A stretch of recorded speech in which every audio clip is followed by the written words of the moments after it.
It's a pleasure to be with you this morning. My name is Sansia Dali, and I'm the Senior Vice President of Investor Engagement at the Robert F. Kennedy Human Rights. Welcome to our quarterly investor dialogue on race and economic inequality, a year from George Floyd. It's truly a privilege to be hosting this conversation, particularly today, given the moment that we're in 1 year from the murder of George Floyd. And I'm delighted that we have a fantastic group of leaders from the investment sector joining us today to have a frank conversation around these topics and issues. But before we dive in, I would love if everyone could just take a moment to reflect, a minute of silence as we honor and recognize the spirit of George Floyd and what his passing has initiated within our society and certainly around the world, and those we have lost to racial violence and police brutality, particularly in the past year. So please join me in a moment of reflection.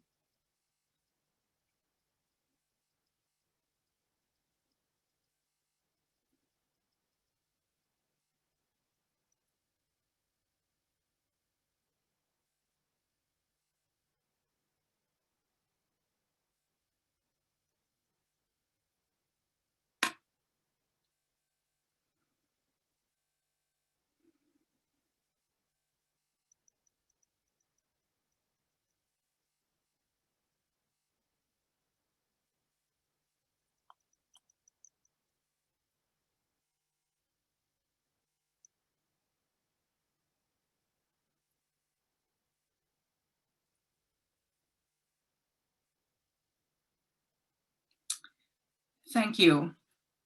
As I mentioned, today we are joined by a group of leaders who have been using their influence and capital and knowledge to drive change within the industry. And so we're going to have a good conversation with our speakers, with whom I'd like to introduce right now, Stephanie Cohn-Rupp, who's a partner and CEO, who's the partner and CEO of Veris Wealth Partners, Olivia Knight, Racial Justice Initiative Manager at As You Sow, John Oxtoby, Senior Vice President and Director of ESG Investing at Ariel Investments, Mansco Perry III, the Executive Director and Chief Investment Officer at Minnesota State Board of Investments, and Christine Shaw, who is the Assistant Treasurer for Corporate Governance and Sustainable Investments at the Office of the State Treasurer in the Connecticut Retirement Plan and Trust Funds.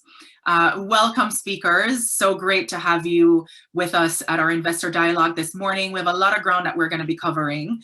Anchored in a couple of themes, we're going to look at sort of what the macro context of sort of race and economic equality or inequality poses for the investment sector. We want to highlight some of the current actions that we've been hearing from investors, hear some of what you are doing, certainly what investors and corporations have been doing in this space, and then talk a little bit about what we expect to see in the future, both short-term and long-term, what you all are planning for within the context of the work you do going forward. But before I turn over to that, I think it's important for us to set some context here. What are the environment in which we're operating in? You know, so I want to share a couple of data points that I think really helps to contextualize some of what we're going to be talking about today. The first is around the wealth gap. The Federal Reserve Bank at St. Louis found that between 1992 and 2016, college-educated whites saw their wealth increase by 96%, while college-educated Blacks saw theirs fall by 10%. And this has not changed even today. The net worth of a typical white family is estimated at $171,000. It is 10 times that of a Black family at $17,000 and $17,150 per the Brookings Institute. And that data is as of 2016. 44% of Black families own their homes in comparison to 73.7% of white households. Citigroup in 2020, through a study, found that the US economy lost $16 trillion over the past 20 years because of discriminatory policies surrounding Black wages, education, housing, and investment. So this is the context in which we're having this conversation today, in light of what folks have estimated. I think it was Bloomberg estimated that close to $50 billion in corporate commitments have been made since May 2020 and counting. So we want to talk about what these numbers mean, your role as leaders touching on different aspects of the investment and corporate sector. So with that, I want to just throw out a question. You know, why do you think this past summer and the protests of this summer was a wake-up call for the investment and corporate community after decades of silence? And maybe I'll toss that question over to you, Mansko. What's your thought there? Why all of us? Why now? Remember to take yourself off mute. Good morning. I guess I bring some historical perspective to this. I'm a kid of the 60s, and I think I mentioned to you, Satya, that I was born in Newark, New Jersey, and you know, shortly after the beginning of the civil rights movement in 1967, there was a lot of destruction in this country.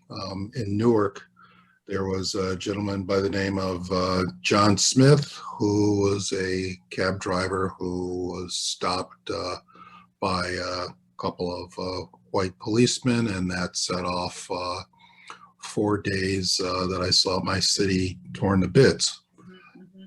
Shortly after that, there were 10 days of complete destruction in Detroit, and also in Minneapolis and several other places around the country. And this was after Watts had taken place several years before.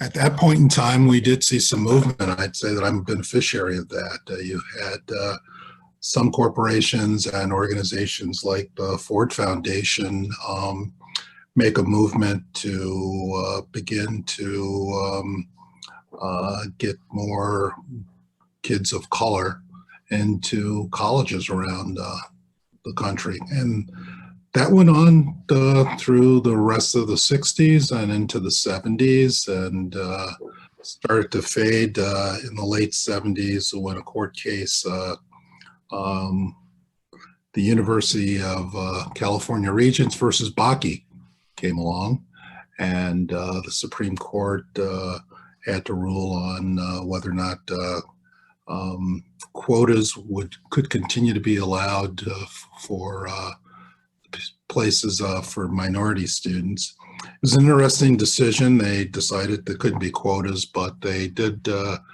point out that affirmative action was pretty good. Unfortunately, after that, we hit the Reagan era, and I'm one who believes that that's when things began to stall significantly.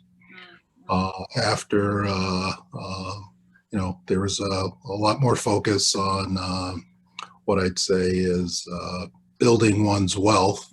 Unfortunately, those of us with color, a few were able to participate, most were not.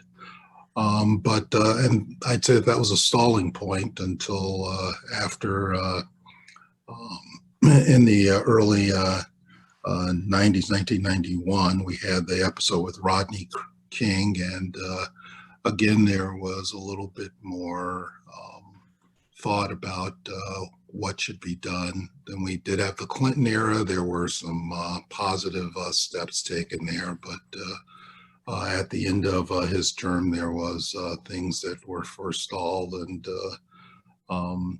everyone got excited when Obama was elected, but we'd come off the great financial crisis, and uh, things weren't as prosperous as we hoped to be, and we need not mention what's happened the last 4 years. So when after George Floyd's unfortunate episode a year ago, we've seen a lot more commitments. What people don't realize is some of these commitments actually began before that. The Business Roundtable made a statement in 2019 where they said that they needed to have a broader focus than that of stakeholders.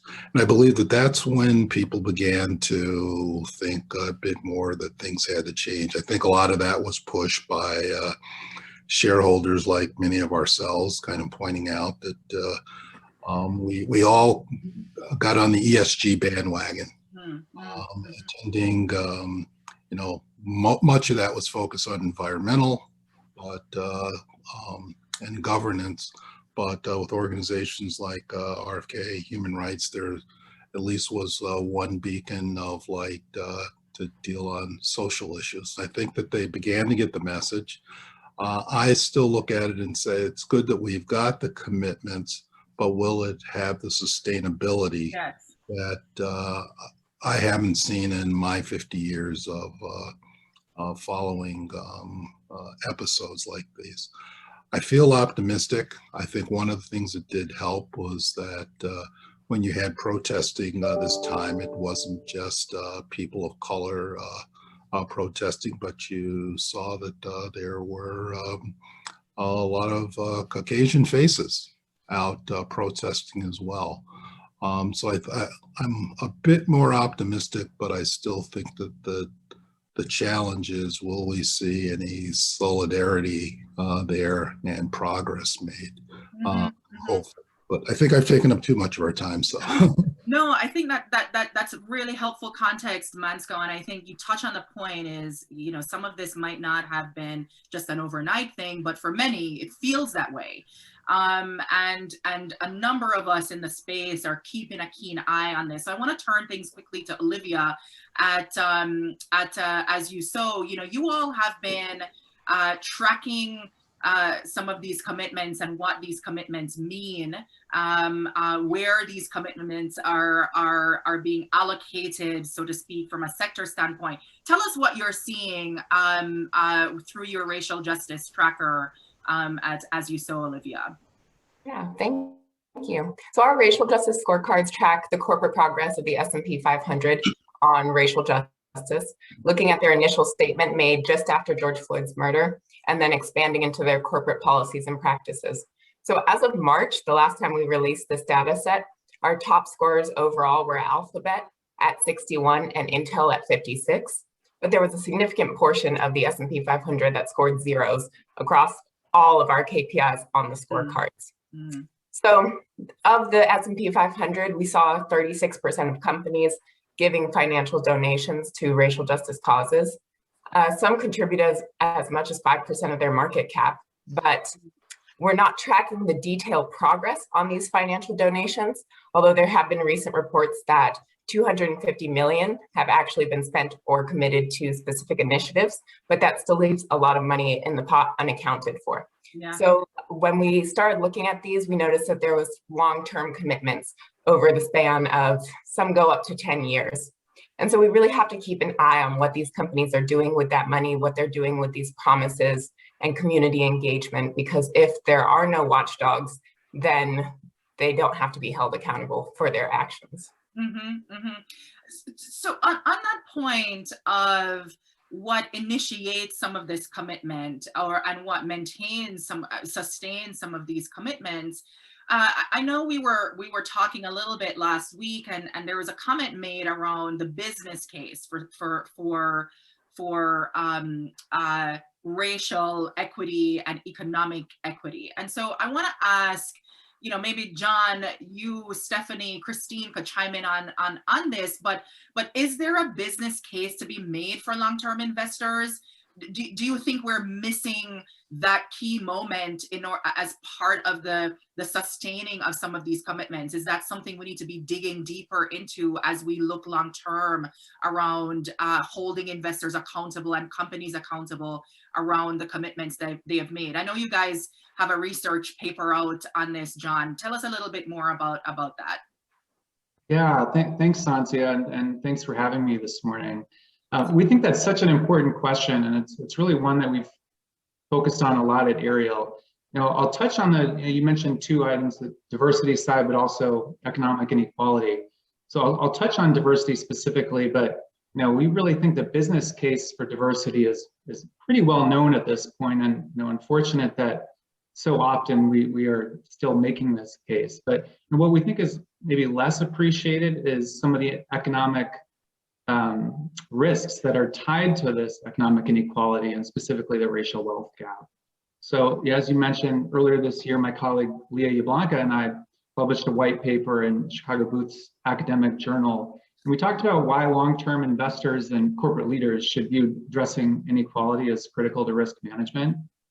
And we really focus on the black and white racial wealth gap, which we think really poses a major threat to companies in two ways, both at the micro level and at the macro level. Mm-hmm. So at the macro level, I think, Santia, you hit the nail on the head in your opening. I think the statistic that you cited from the Citigroup study that the US economy lost $16 trillion over the last 20 years because of these discriminatory policies and practices.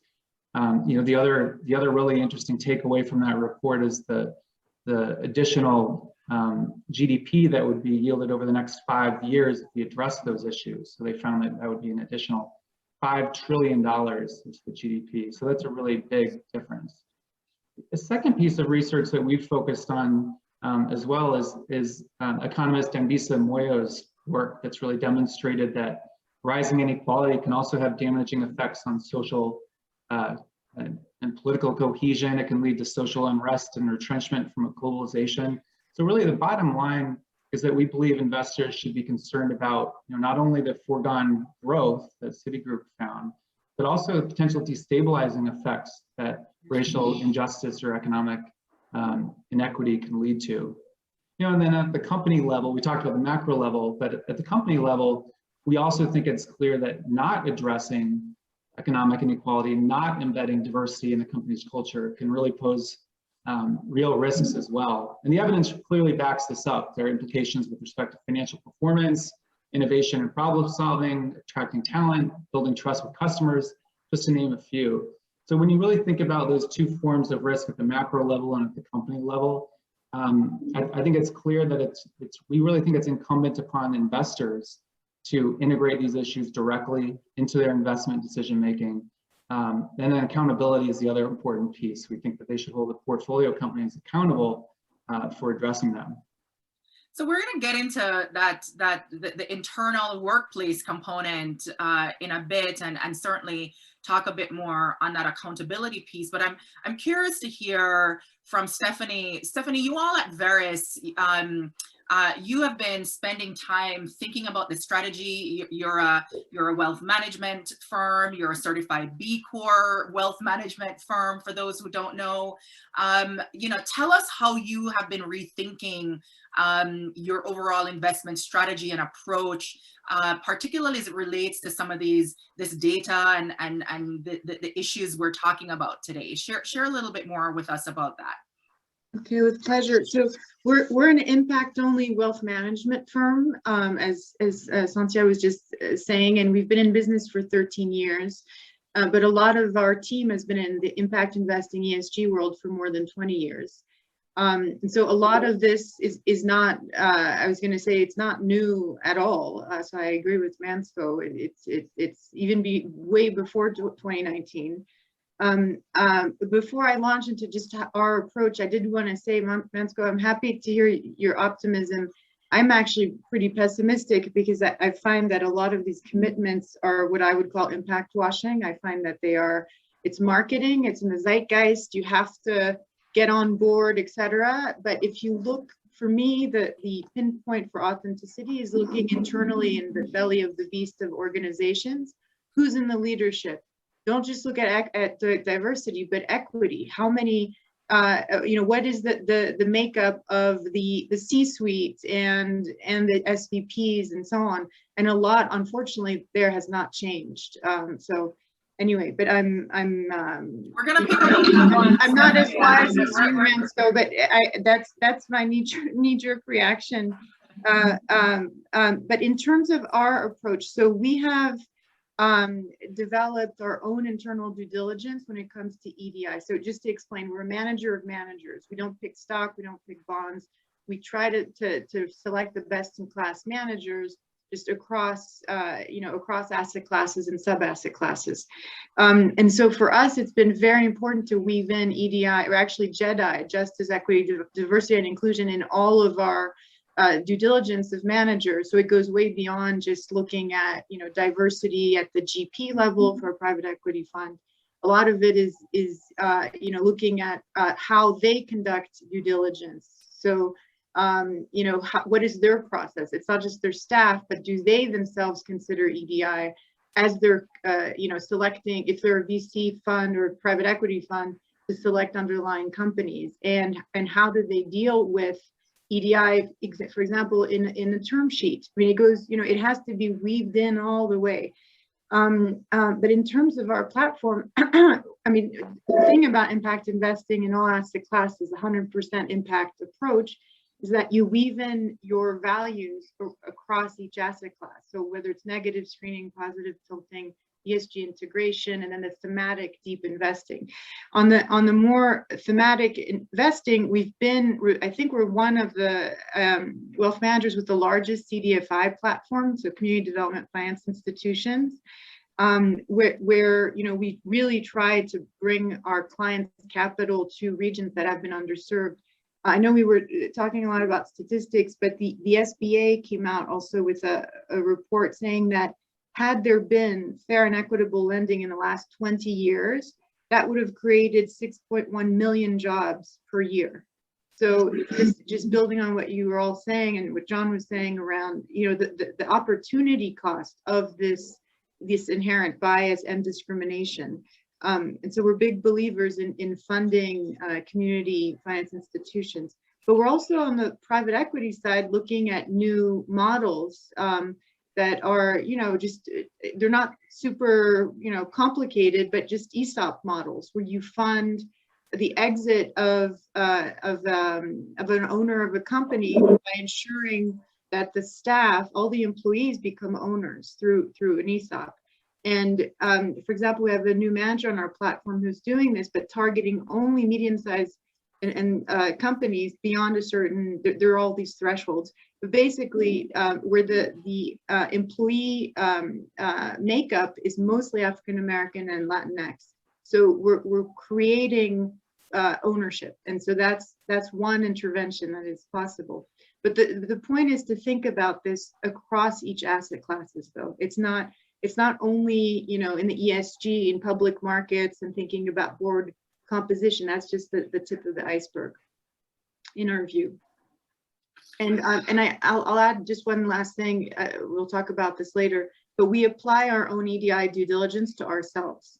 And so, and with it has to come a lot of humility, because there's the default that, we are a meritocracy, et cetera, and we're not. We all have inherent biases.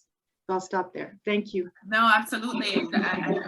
I'm looking forward to going into the thread on the internal component in a second, but I want to give Christine a chance to, opine on what brought us to this moment, you think, Christine? Do you think it's a lot of inaction of the past or not? And then tell us a little bit about how you all have been approaching this at the Treasurer's office in Connecticut. Thank you, Santia, and it really is a privilege to join this panel. I'm actually taking notes because I learned from the perspectives that each of you brings to this. So what's different about this moment? I do think, and I agree with Mansco's reference to the Business Roundtable and the expansion of the idea of what the corporate purpose ought to focus on. But I do think that there's something different about the protests of last summer, about the moment, and it's beyond just the sheer inhumanity of what happened to George Floyd, the murder of George Floyd, and how it really just compounded and magnified the experience that people of color live in this country and the weight that we carry with us always. But I think beyond that, I think that there's this sense that racial inequality is constraining all of America.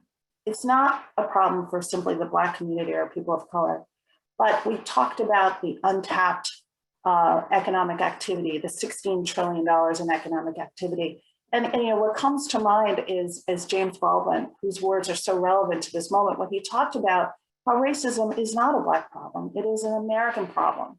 And what does it say about the American brand of capitalism and democracy, that so much of our society does not have access to the same opportunities for advancement? That's inherently inefficient. And so when we think about what is different about this moment and what financial services firms and investment managers specifically can bring to this, is that they can bring to bear this perspective on how do we generate value? Where are the opportunities, not just the risks? And I do agree with the observations of the other panelists that racial inequality represents risk and untapped opportunity. But I also feel like there's an opportunity to expand the way in which capital is deployed. And in terms of how this will remain a commitment that we can hold people accountable to, there's a couple things. One, I do believe that tapping into the economic incentives that exist will motivate people. It's a little cynical, but I do believe it is a longer term play. So when we talk about how it is we hold corporations accountable, to the extent that there's strategies around the addressing of racial inequality and economic disparities that result, to the extent that it's integrated into their long-term business strategy, and further, to the extent that we measure those commitments and impacts, I think that will lead to the kind of sustainable change we want to foster. And so I agree with Stephanie and her pessimism. I also agree with Mansco, but it's the phrase "trust but verify" comes to mind. That I do trust that there are so many well-intentioned allies who are committed to finally moving our society, our economy in a direction that will ensure equity for all, but that we have to be willing to measure, to hold people accountable, and to ask the hard questions. You're on mute. Yes. So let's talk a little bit about what some of those actions look like. You all, there's a recent press release coming out of the Treasurer's Office on your corporate call to action. Tell us a little bit about that initiative, and more importantly, how the Treasurer's role in this is seeking to drive that real change that we're trying to talk about, going from the statement to the actual action that's happening on the ground. So share a little bit about that with us, please. Sure. So we announced last week a set of commitments on the part of members of the corporate call to action.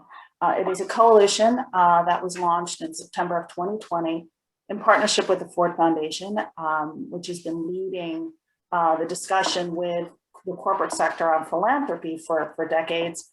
This work represents something beyond philanthropy. And the 18 financial institutions, they're some of the leading financial institutions in the world, have committed to go beyond what they've pledged individually to work collaboratively to maximize the impact. We have a commitment to address some of the systemic barriers that stand in the way of racial equity. We are driving toward change that will impact the way in which major corporations procure their supplier diversity and procurement practices. There are billions of dollars of opportunity, and the way in which a more thoughtful approach to supplier diversity and procurement can be approached.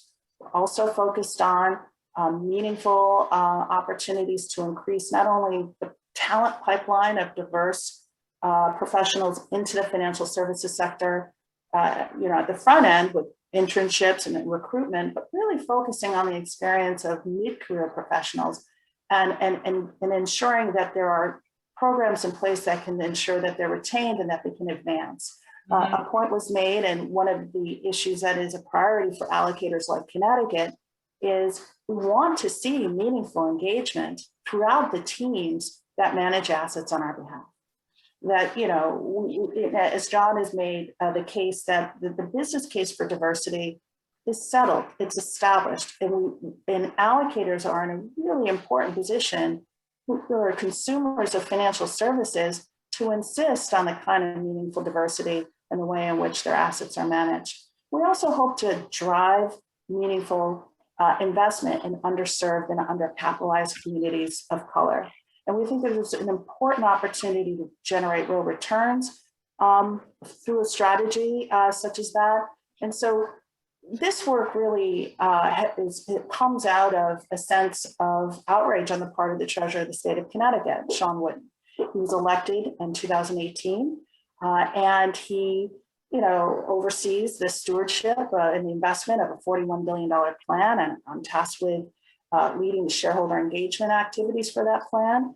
But I think that once, he's a human being, and he reacted to the events of last summer and really had a meeting of the minds with the CEOs of a number of the members of the corporate call to action around how this moment can be used to motivate more lasting change, measurable change, more transparent change. And so that really was a driving force behind the formation of the corporate call to action. And I think perhaps a little bit of recognition that the corporate sector is more capable of affecting change in the short term than government. I think what we've seen over the last several decades is that by virtue of some misguided, federal initiatives like the federal home loan program that allowed white middle-class Americans to create equity so that they can create generational wealth.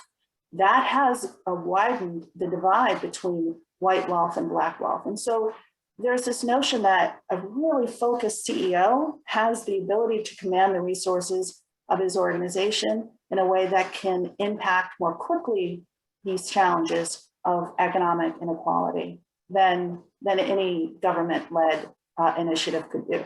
So I want to pick up on your point there, Christine, about the role of corporate leaders and corporation, because on paper it sounds right, but in practice, and certainly with the data that Olivia has shared, it's simply not adding up. So why do you think that's a problem? Olivia, I wonder if you all have been digging into some of this, because if Alphabet and Intel are the top scorers on this at 60%, but yet we have a number of these other companies like those in the corporate call to action, the financial services sector and others, where is the disconnect happening here?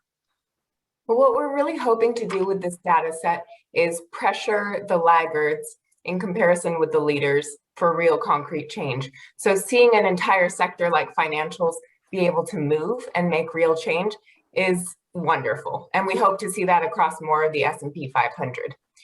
But right now what we're seeing is, as you said, no company is scoring above a 61%. That's out of 100. And these large gaps in our data are due to companies failing to disclose hiring, retention, and promotion rates of people of color within their companies, which we feel serves to hide their true progress on racial equity internally. And this expands outwards. If a company is not being transparent on what they're doing internally, how can we expect them to make a change externally for the good of racial justice? And we're hoping that if we apply enough pressure to these companies with shareholder intervention, that we can explicitly demand an end to systemic racism in the corporate sector, which will have a trickle-down effect, because if we do affect real change in the corporate sector, we'll start to see it in our everyday lives. Yeah, absolutely. Stephanie, you brought that point home around the internal work that needs to be done, even as we're doing some of that external engagement. So, how has Veris been if you will, reckoning with some of these issues internally. And I want to ask that of each of you, because for us at RFK Human Rights, focusing on the workplace where you spend 80% of your life is equally important. And to your point, Stephanie, it's all well and good to check the box from a demographic standpoint, writ large across your team. But if we're not building the equity within the team and creating leadership roles or progression within the organization for that diverse thought to happen, then it's all for naught. So, tell me what did you have to grapple with as the CEO of Veris, in the midst of all of this in the past year? Thank you for the question. So first, I want to say that because we are a privately held, smaller company, the work that we did is probably easier than, just to be fair and balanced, as if, how can I put it? It's not always translatable to a, 10,000 plus employee company, et cetera. So I want to be, just to make that point. So two things. The first is, what is the intentionality behind looking at diversity? And so I know the business case matters, but within Veris, and you can call us naive, it's an ethical, moral question. It's not a business incentive. And ideally, now I'll turn into more, of an optimist. Ideally, companies get into this not for the business case, but for the ethical case, for human rights reasons, for, I was going to say even more of a fraternal reason of loving your brother.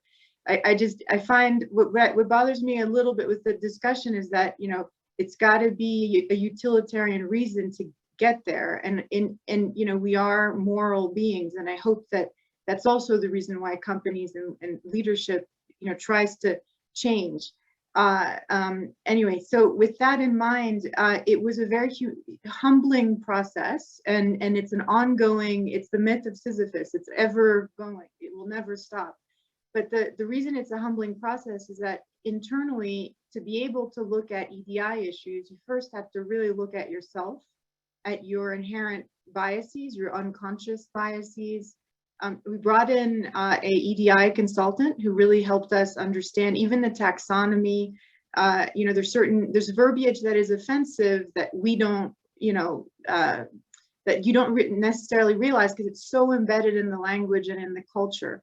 Plus, just to add complexity, I'm French and I've been here, for 20 years, but there's some other complexities that have to do with Americanisms that if you're new to this country or not, or newish, it's, you have to undo.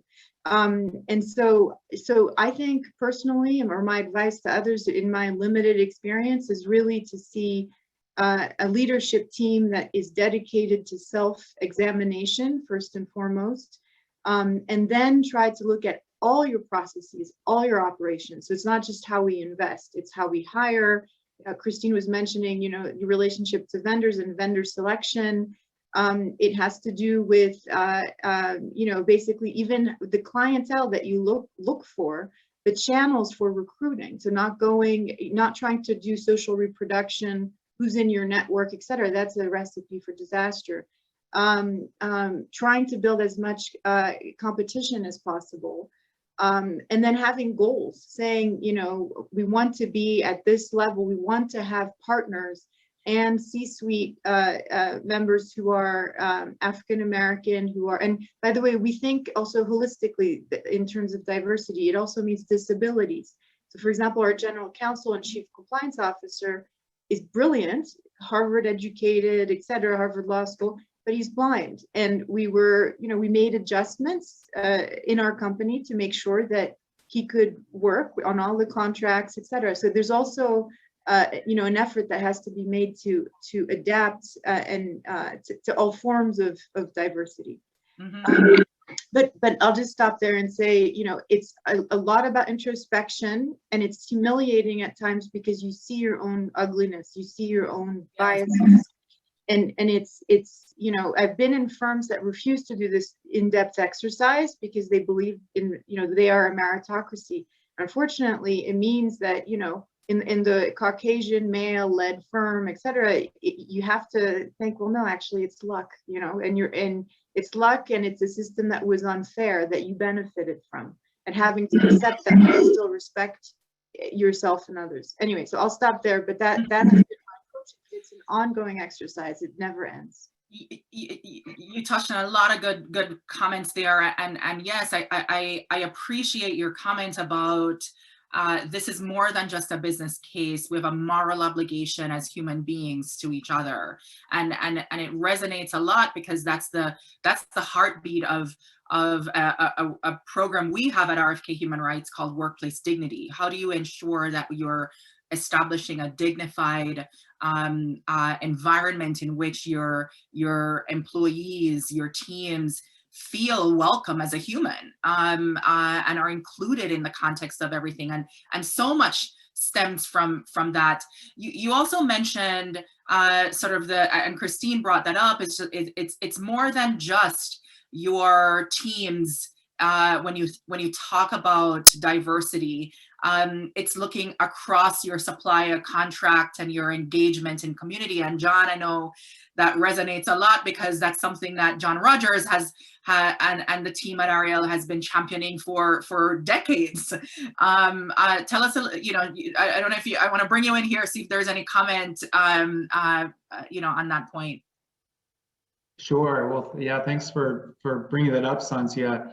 I think to this issue, I think we touched on a few things there. One, at Ariel, you know, we really do want to hold ourselves to the same standards that we hold our own companies to.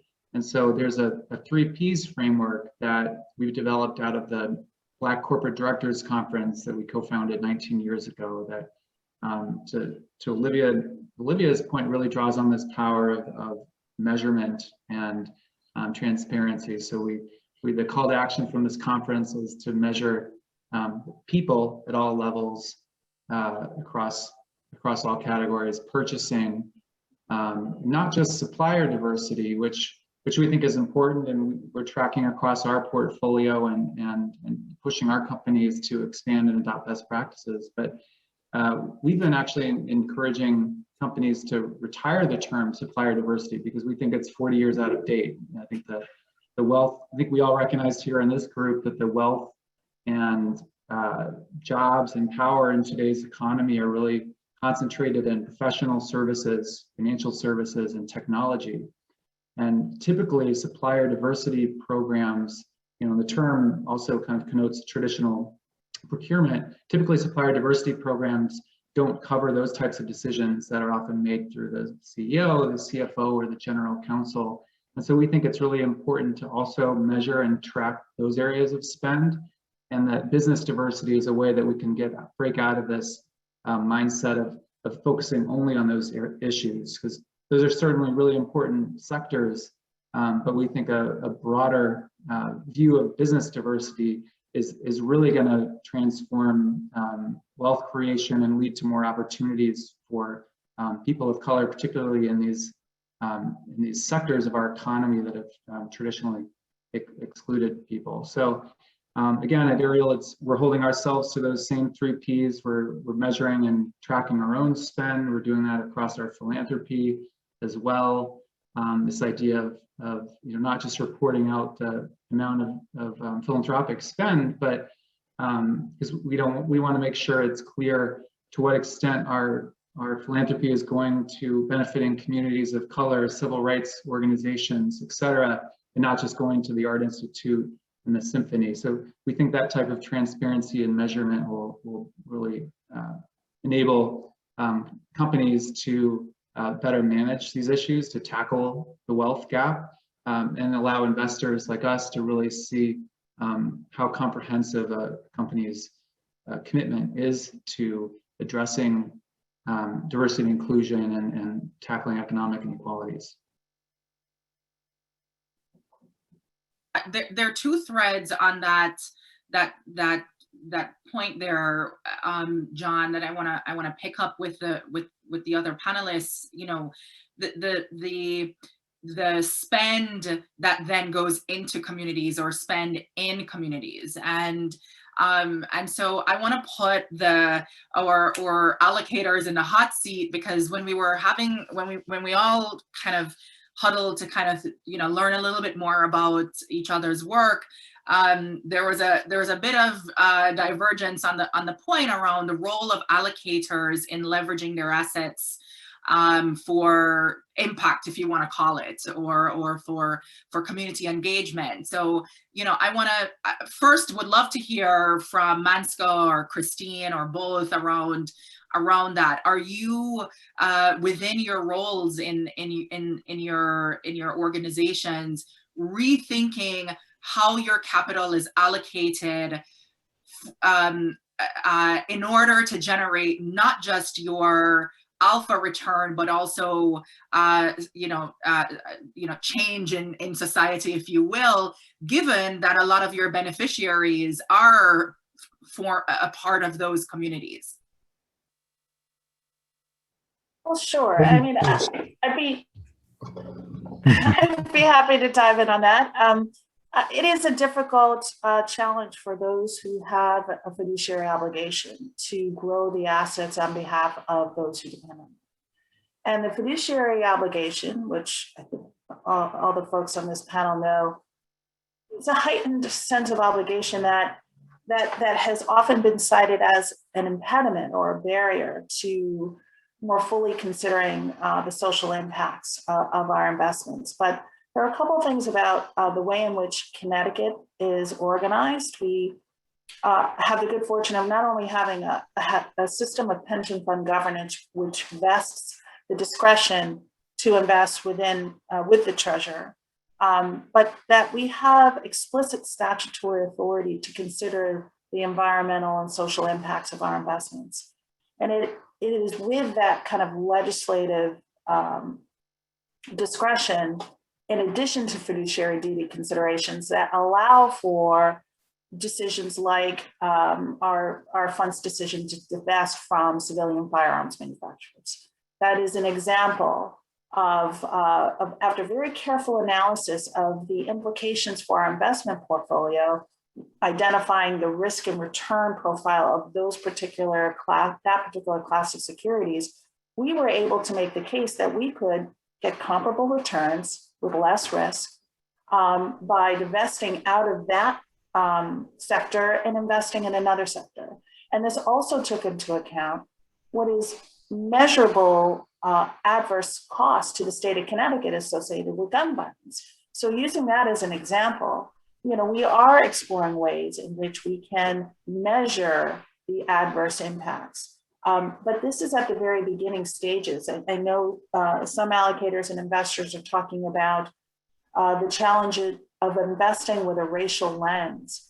And that, I think, requires the kind of scholarship that John is leading and Ariel is leading, and as you sow and others, to really document the business case and the costs. Because without that data, without that business case, it is difficult for a fiduciary to make a decision for moral grounds, as Stephanie pointed out. As legitimate as they are with public assets, public pension plan assets, it's just simply, we need more of an evidentiary basis that an investment in favor of racial equity or against racial inequity is supported by the analysis of long-term value creation. I don't know, Mansko, if you have a similar challenges. I would love to hear from others. I know Stephanie has a point of view as well, so you know, please feel free to chime in here. Mansko, any thoughts on your side? Yeah, it's not too dissimilar from what Christine has had to say. I mean, it's fiduciary responsibility is one of the more difficult things that we have to tackle with, but and it depends upon where you're an allocator at.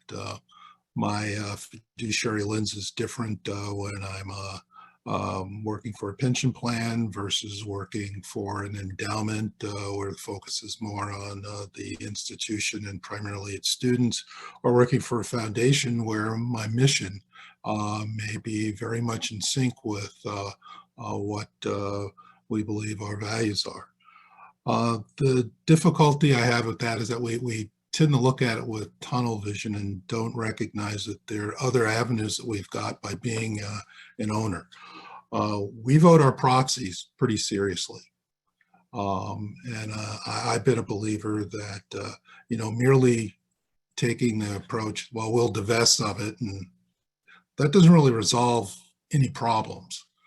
You resolve more problems by trying to engage, teaming up with others of like feelings to try to get some real change at some of these organizations. So we believe that voting your proxies and trying to engage, we've had some engagement, got a pretty small staff, but we've had some engagement with some firms where we are trying to get them to pay much more attention to diversity. When we talk to our private market, or primarily our private equity investors, we recognize that, being a big investor, that while we're looking for them to get a return, we also have a seat at the table to try to be somewhat influential with the leaders of some of these organizations. I've come to believe that most of them see green before they see black or white. But if you sit down, you get to know them, you can have some pretty decent dialogues with some of these people, and you find out that there are just a lot of things that people haven't thought about, and you have an opportunity to kind of get them to think about some of these things. But we spend a lot of time talking about the industry, but at some point we have to get to the real root problem that we have. It's and I start to think of this a couple of quarters ago when the CEO of Wells Fargo made the statement that they have difficulties finding black people to fill the roles. To which I'd say, well, my first reaction was, yeah, that's because you don't look. But, if you look at it more holistically, part of the problem there is that we've done a dismal job in getting real equal equality here. And unfortunately, it kind of starts in a lot of cases when a kid is born. We don't educate them. In many cases, we don't provide for their parents to make a better lives for them. And then you just get this generational effect that continues generation after generation. And I look at it that what I'd like to see our leaders in business do is, I think they might do a better job than government. Unfortunately, we're not set up for them to do that, but they do have significant influence on who's sitting in the seats of power. Something's got to change then, because I think that while we have a major race problem, a lot of it's also class. Kids that many of us might have are probably going to be okay. Kids of the students I went to school with are probably still in the ghetto, and some of them are probably having a harder time with it, and many of them are probably incarcerated. We need to think a little bit more holistically how we can use the clout that the business that we're in can have a more societal impact. Otherwise, I agree completely with Stephanie that she's taken a more realistic view. I'm trying to be a little bit more optimistic because I've seen a little bit more than I have historically. But if we don't begin to get more focus on fixing the root problems, we will be having this discussion over and over and over into the next century. Yeah. No, you raise a very good point there, Mansko, and I think it goes back to the notion that it's important to make it's good to make statements. It's good to be able to pay attention to some of these issues and try to drive capital towards some of these issues. But if we are perpetuating the cycle and the system, then it's the constant circular of the money. We cause the problem, we put money to fix it, we cause it again, we put money to fix it, we cause it again, but we're not looking at the root cause. And a lot of the research tells us that in order to create wealth, there are multiple pillars. There is the income of that family, it's the community in which the family lives, it's the access to education, it's the ability to build wealth. And we know the pathway to creating wealth in America is establishing assets through real estate. How do you own a home? And if the barriers to that are more prohibitive for some, then we're certainly not going to get to a lot of that equity issue. And I think Stephanie makes a good point on that, and why I find the work they're doing very interesting is that focus around community development institutions. Because the reality of the situation is that big banks have failed America, American communities. So Stephanie, how are you all interfacing with CDFIs and the role that you see CDFIs playing, and given some of the work that Christine and her team at the Treasurer's Office is doing with financial services sectors, with big banks, and to be fair, there are some out there that I think are really trying, like a Bank of America and others. Where do you see an opportunity to bridge that gap between those big banks and local community development institutions? Sorry, my mind is going in a million directions, but I just want to say something first about the role of big banks and in terms of their leadership, and I'm going to hone in on Jamie Dimon, because at the same time you have the B of A commitment around, just lending to communities of color, et cetera. Although frankly, there's the CRA mandated amount that banks have to lend. So it's federally mandated. So I don't see why they should get credit for that. It's like, a necessity. But Jamie Dimon's attack on minority shareholder rights in trying with the Business Council to create a threshold that was much higher for shareholders to be able to file or co-file resolutions was extremely damaging to the impact investing and ESG community, for progressives who cared about DEI, who cared about the environment, et cetera. So I think also being pretty fact-based here in looking at, what are these leaders saying in the business community or to regulators around the role of shareholder engagement, I think is something we really need to examine, regardless of the philanthropic dollars that they throw at communities, because I completely agree with Mansco. And of course, we have Olivia here with As You Sow with Andy Bahar is a leader in the space of shareholder engagement. A lot of change comes absolutely through engagement, whether it's, with Facebook around, surveillance capitalism, or, in the olden days, in 15 years ago, starting to do more aggressive shoulder activism with companies around fossil fuels emissions and et cetera. So I think what we're seeing today is a move, how can I put it? It's as if DEI is the new, climate change issue. And so it seems, and at the time, with the same questions we are asking now, what's the business case? Why should they care? What's the intervention? Should we be divesting or should we be engaging?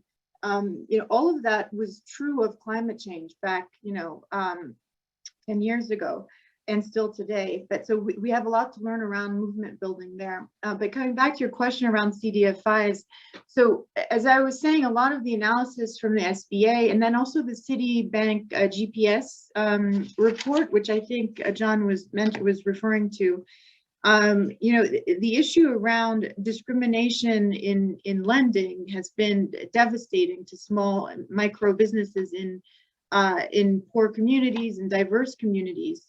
And so, we believe it's absolutely, crucial to be able to lend to those institutions.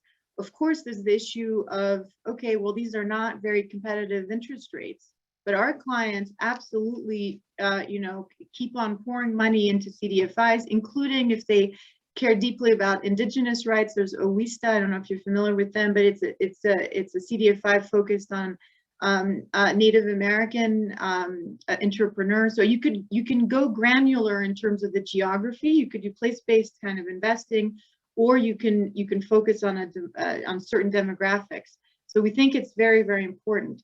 But I'll come back to what Mansco was saying, which is that the fundamental issues here need to be addressed. And while I love the CDFI work we do, it's just how can I put it? It's not addressing the core issues. I believe the core issues have to do with property rights. I in my previous life, I went to the Kennedy School, so this is the kind of stuff I love to talk about. But if you ever read The Mystery of Capital by Hernando de Soto, who's a Peruvian economist, the thinking there is really that what underpins the development of capitalism and of wealth, as you were saying, is access to physical assets. And it starts, by the way, with the asset of oneself. But the point is having access to equity. So it's not just real estate. That's why ESOP models are so interesting. It's ensuring that individuals have access to either ownership in their own company or venture capital investment, because there's a lot of research from the Kauffman Foundation around how discriminatory Sandhill Road and traditional VCs are in not supporting African-American entrepreneurs. The numbers are just staggering. So the point is to build ownership of assets writ large. And so while I love CDFIs and debt, I think what's more transformational is equity. And then, of course, I think to have a holistic approach to this, it has to be in partnership with government policies, whether it's guaranteed income or ensuring housing incentives, tax reform, all of that needs to happen. So anyway, my point is we love CDFIs, but it's only one tool in the toolkit. I don't know if Christine has any comments to that, given the interaction with some of the members of the corporate call to action, because there are some commitments tied to some of these areas that we've been talking around, community development and investing in business models that support communities. I don't know if you have a point of view to share there, Christine, in light of the comments from Mansco and Stephanie. You're on mute.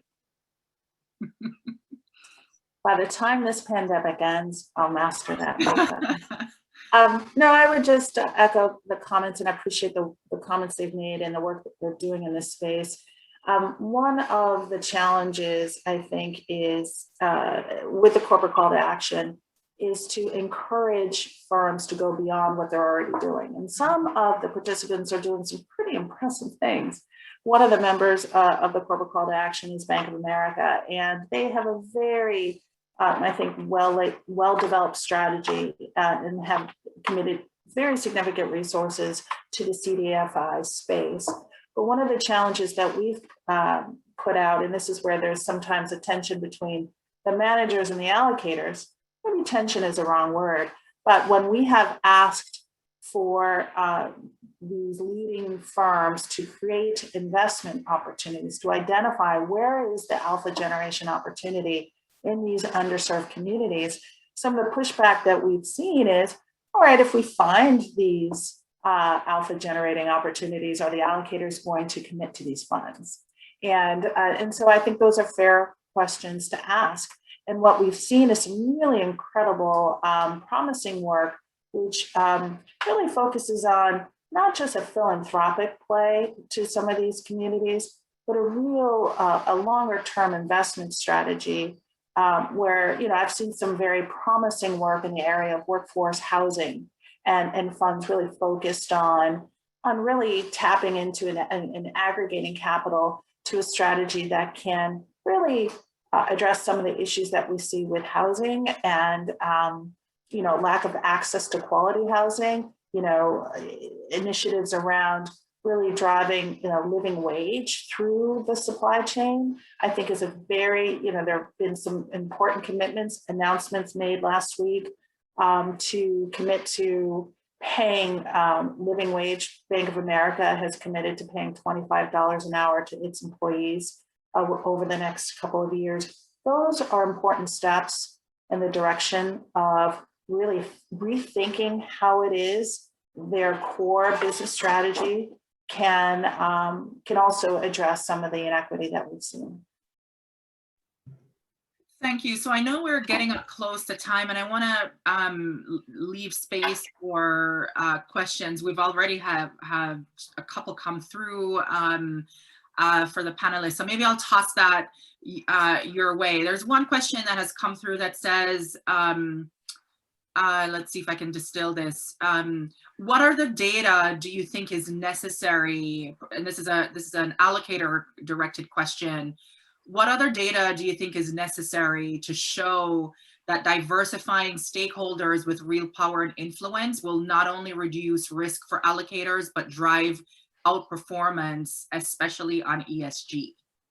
So is there additional data than what we have today that allocators need in order to assess investment opportunities that will drive out performance, especially as it relates to ESG? John, you might have an opinion on this. You're living, breathing sort of the ESG space on a day-to-day. I don't know if you have some thoughts there. Well, I saw Christine came off mute. Did you want to start? Okay, I'll well, a couple of thoughts just at the outset, with the caveat being that, correlation versus causation can always be a difficult thing to really isolate with respect to driving performance, but we do see evidence over the long run, as we talked about, with respect to issues like diversity and inclusion and economic inequality, and how that can make a difference over the long run. I think the thing here that really that I would focus on is around the importance of having, what do we need? I think the transparency and data around, a lot more than what we're seeing right now, and whether that comes out of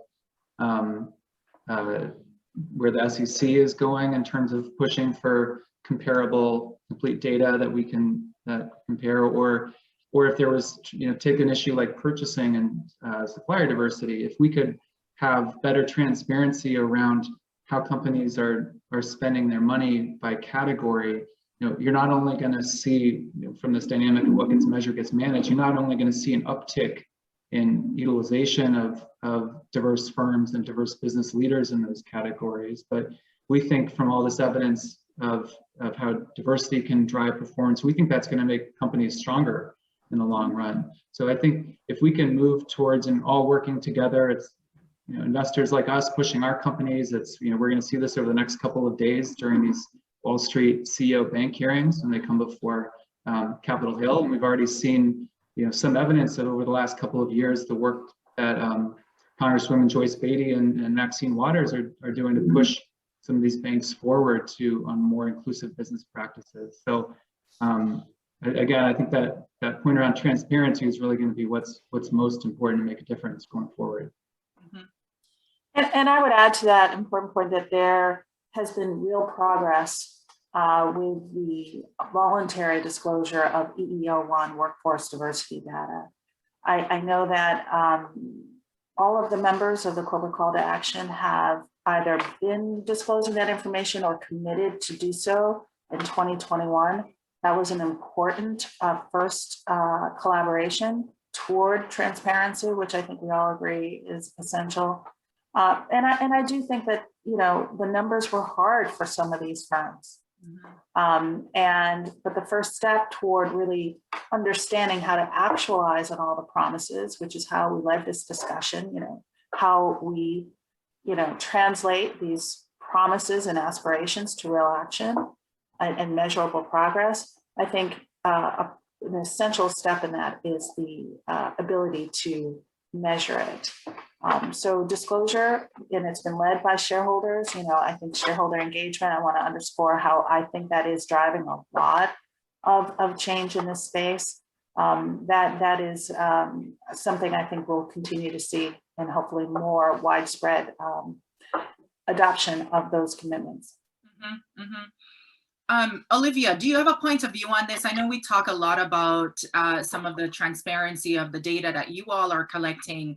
Are where are you seeing some of the gaps? And maybe even further, do you think, because we historically, some of us in the investor activism space, we like to employ the stick model. Do you think a carrot incentivization could help spur some of that action and incent companies to want to release data that's terrible?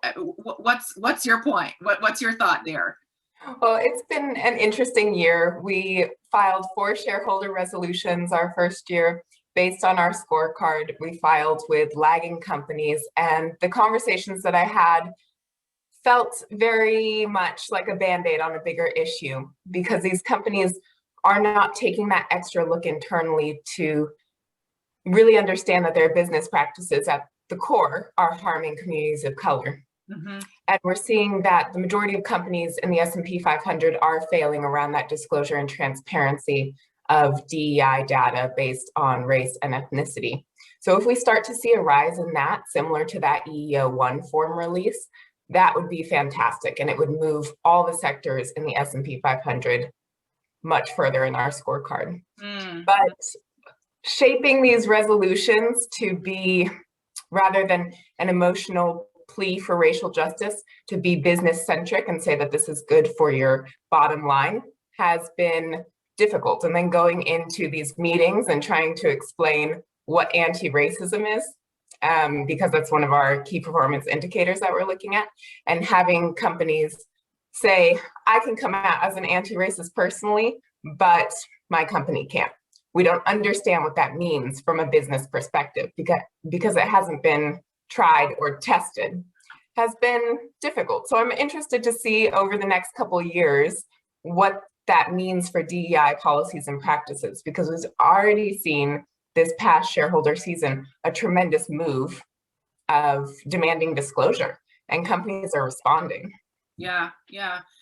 We certainly have been observing that, and maybe that's an opportunity for us to knock heads with Christine and others in her role that are working on shareholder engagement. How do we, what is it that those of us who are in this space can do better to educate boards as they grapple with some of these issues? I don't know if there are any additional comments there, but I'm going to throw, put a few folks that are on the line on the spot. It's a discussion that we have a lot with some of our partners in the network, including our board member, Michael Posner. I see he's on the call here. And I just wanted to give Mike a chance. Mike, I don't know if you can hear me. Did he come off? It looks like, there he is. Mike, would love to hear your thoughts, if there are any questions that you might have for the panelists, and give you a chance to talk a little bit about kind of what you've been pushing for with companies around disclosure and data, particularly around this income inequality discussion. Mike? Thanks, Sansia. I guess I would just say this is a great discussion, interesting in many ways. We've been struggling for the last several years to try, as you say, to make income inequality more of a central focus of the S in ESG. We've been dissatisfied with the way the measures for S in ESG ratings are kind of all over the place.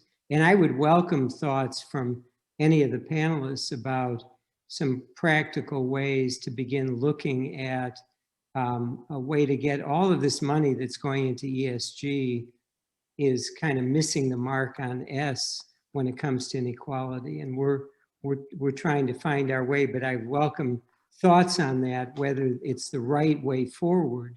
We sort of look at income inequality and inequality broadly as the analog to climate change in the E. And so we're trying to kind of find partners and find others to help us work through how do we do that practically so that investors can make this a way of differentiating companies that are doing better on outsourcing or automation or things that are driving inequality. So I'll just jump in on that, Michael. I don't have the answer, but I have been asking similar questions. And specifically, the lessons of COVID, especially around the experience of frontline workers, the implications for those who did not have access to paid medical leave, paid family leave. I think we saw how disruptive that was when people were confronted with very hard choices, whether to expose their colleagues at work or to risk further economic instability for their families. And so I think there's incredibly promising work that has been done in the area of human capital management and metrics around better disclosure on how companies treat what is really the most essential input to capital, and that is their labor force for most companies. And so I think there's real promise. I know that the SEC has announced some disclosure requirements. It's very, very early. It's not as far as some of what some of the leading coalitions have advanced. But I do think that there lies an opportunity to really get at a quantitatively based system for measuring how companies handle their human capital management, because that, I think, is a window, is the entry point for really a more standardized assessment of the S in the ES and G.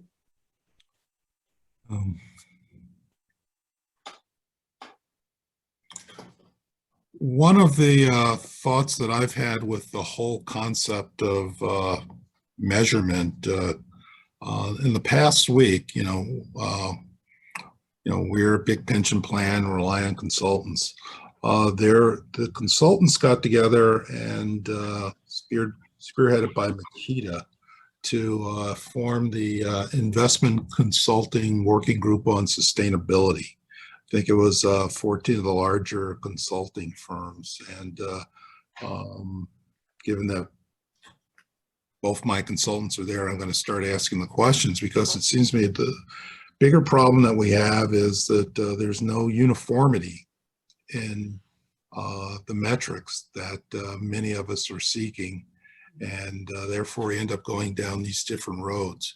But it seems to me if we can get a collaborative effort going in this direction, it may not solve the problem, but it might make it somewhat easier for there to be some progress, or at least get us all thinking and talking the same language.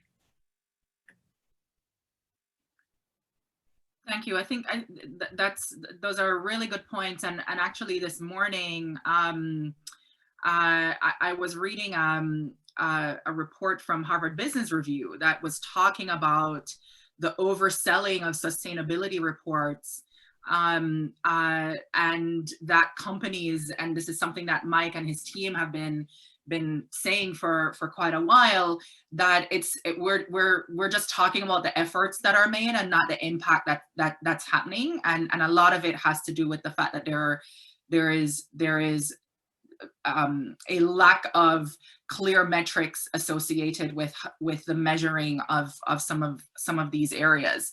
And it's good to see some of the reporting agencies making some steps in that direction, but it's evident that, to your point, Mansko, you all need clarity on those points. So I don't know if there are any other comments there. I wanted to also call out Paul Yett from Hamilton Lane, as you talk about consultants.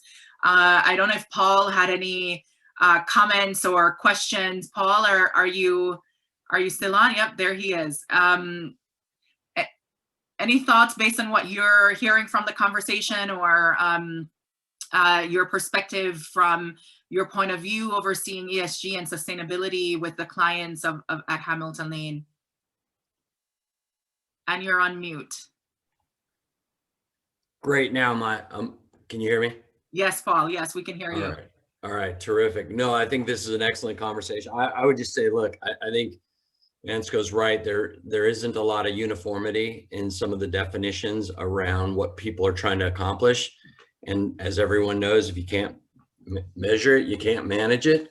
So some clarity around that. And there's a number of organizations and groups that we're working with to try to bring that as well to the forefront. But one of the things I did hear that, I generally speaking am encouraged by the level of conversation. These things have been going on my entire career around diversity in particular, and the notion that today these conversations are taking place in the highest levels.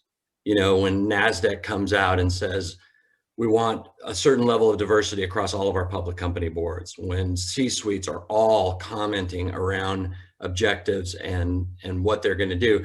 The proof is in the pudding. And again, it goes back to measuring change and managing it. And I think that's what a lot of us have to do at the consultant shops.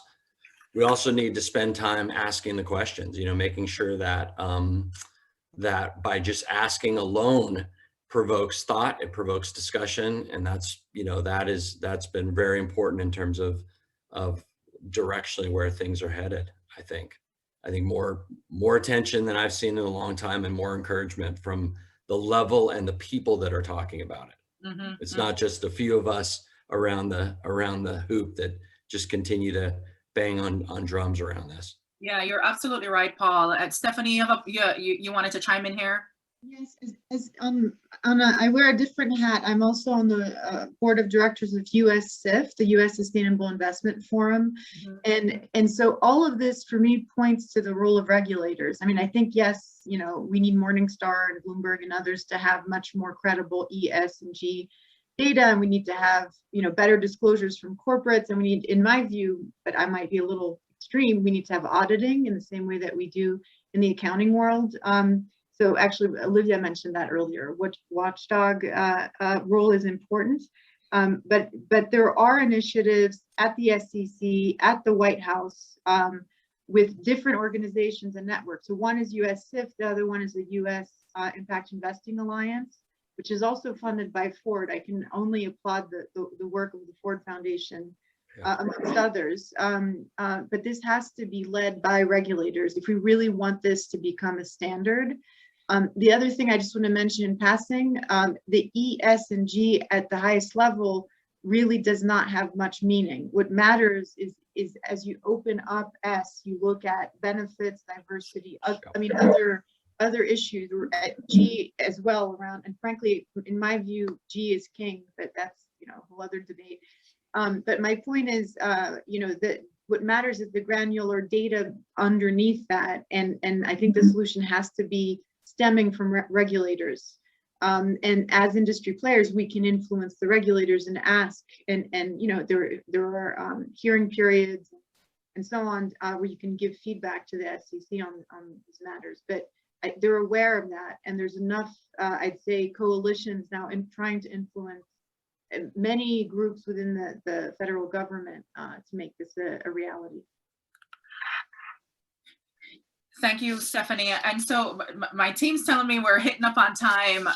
We could keep going on this, but I do have one rapid fire question I wanted to ask you all as we close out. So we've reflected on the last year, even the last several decades, if you will, of what brought us to this point. We're 5 years from now. What is your expectation? And I'm just going to go based on the screen. So, John, what do you hope to see 5 years from now? Well, I'm gonna stay on message. I'm hoping we're going to see a lot more data and transparency. I think that's not only going to help us as investors to do our job, but it's going to really push the industry and corporate America further to include everyone in all parts of the economy, including the higher margin parts where we can really help to build more intergenerational wealth creation as a sort of root driver of some of the issues that we talked about. Olivia. I've got to agree with John. I would hope to see a lot more data and transparency and a broader understanding of what racial justice means and is in the workplace. Mansko. I'm hoping that we see some positive results and they being somewhat in a sustainable mode, and that we see that all the commitments that we're getting now, that there's some fulfillment by those who are making current promises. Stephanie. I would just say more standards around these metrics, because I think we can't have the data if we don't have the framework first.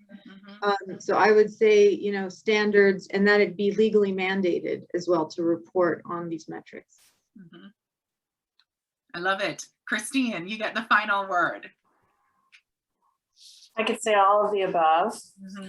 And I think generally just better best practices. I think we'll know who the doers are and the talkers are. I think that going into this next phase, I really do feel like this is a new chapter where corporate commitments of the past that were unfulfilled, okay, fine, but this is a new start.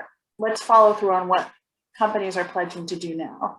And that there be meaningful discussions around those who don't follow through, that we call it out. But I do think that this is a different moment, and this commitment to driving the data set, I think, is part of that difference. And so I think we should have this conversation 5 years from now and talk about all of the things that we hoped for and see what actually took place. Yeah, I definitely agree with you all. I mean, from our perspective, I would love to see, particularly in the role of allocators, I would love to see allocators across the board really exercising even greater influence, because you all control that money, you know, and so we need more of the leadership that many of you are currently demonstrating and overseeing, but we want to see more of that in the sector for sure. And I fully agree on the data issue. It's one of the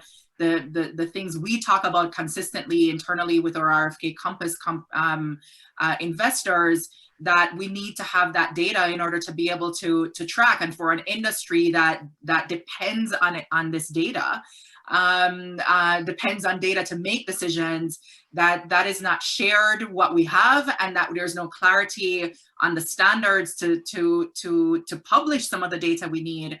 That is a huge gap and a missed opportunity. So I'm hoping 5 years from now we'll not be having that conversation. We can be talking about the data that we have access to. So thank you so much for joining us today. I think it was quite an engaging and interesting conversation. I've learned a lot just listening to you all, and I see some comments and I'm getting some chats offline that this was very informative and quite engaging with a lot of good information. So we will be sharing links to a number of the articles and initiatives that were mentioned on the call today. So please look out for our follow-up note.